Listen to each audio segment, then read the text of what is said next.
నందమూరి బాలకృష్ణ అనే నేను శాసనసభ సభ్యునిగా ఎన్నికైనందున శాసనం ద్వారా నిర్మితమైన భారత రాజ్యాంగం పట్ల నిజమైన విశ్వాసం విధేయత చూపుతానని, భారతదేశ సార్వభౌమాధికారాన్ని సమగ్రతను కాపాడుతానని, నేను స్వీకరించబోయే కర్తవ్యాన్ని శ్రద్ధాభక్తులతో నిర్వహిస్తానని దైవసాక్షిగా ప్రమాణం చేస్తున్నాను.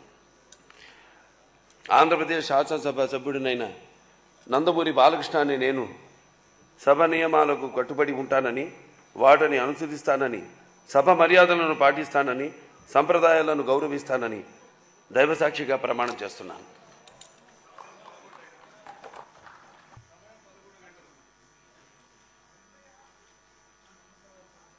ఈ వీడియో నచ్చితే లైక్ చేయండి, షేర్ చేయండి.